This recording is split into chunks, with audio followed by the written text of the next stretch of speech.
আজ সকালের মেনু ছিল মুড়ি ও ঘুগনি, তাই সকাল সকাল ঘুগনি বানাতে লেগে পড়লাম। এর জন্য আগের দিন রাত্রে পরিমাণ মতো মটর নিয়ে সেগুলোকে জলে ভিজিয়ে রেখেছিলাম। এবার এই ভেজানো মটরগুলো প্রেসার কুকারে দিয়ে সেদ্ধ করে নিলাম।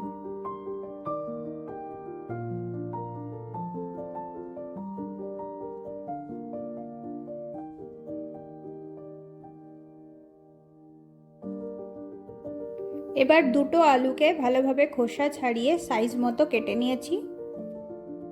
আলুগুলোকেও প্রেসার কুকারের মধ্যে দিয়েছি সেদ্ধ করার জন্য।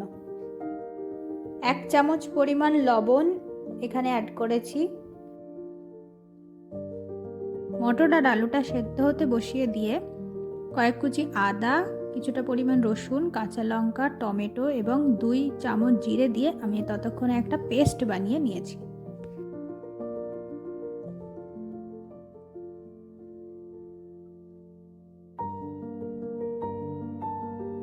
এরপর দুটো মিডিয়াম সাইজের পেঁয়াজ নিয়ে এইভাবে কেটে নিয়েছি।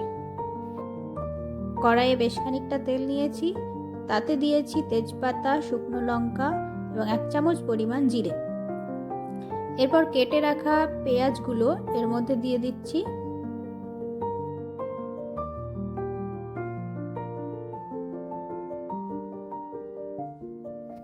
পেঁয়াজগুলোকে লাল লাল হওয়া পর্যন্ত ভালোভাবে ভেজে নিয়েছি।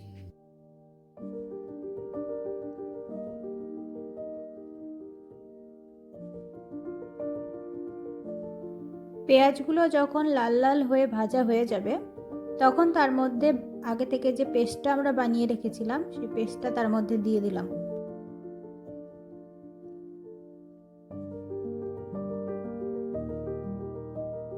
এইভাবে বেশ খানিকক্ষণ কষে নিলাম।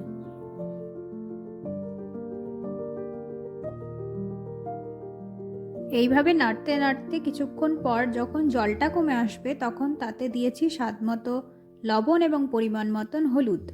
এসব দিয়ে ভালোভাবে নাড়িয়ে নিয়েছি।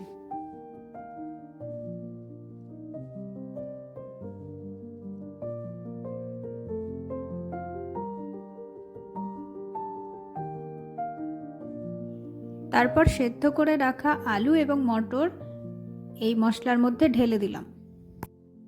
তারপর খুব ভালোভাবে একসাথে সবকিছু নেড়ে নিতে হবে।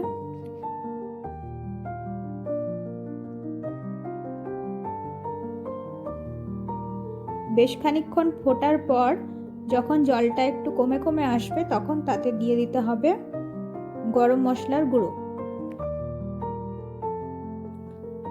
মিশিয়ে নেওয়ার পর সেটাকে ভালোভাবে কিছুক্ষণ ফুটিয়ে নিতে হবে। ব্যাস, তাহলেই রেডি আজকের রেসিপি, বাড়িতে বানানো ঘুগনি। কেমন হলো অবশ্যই জানাবেন।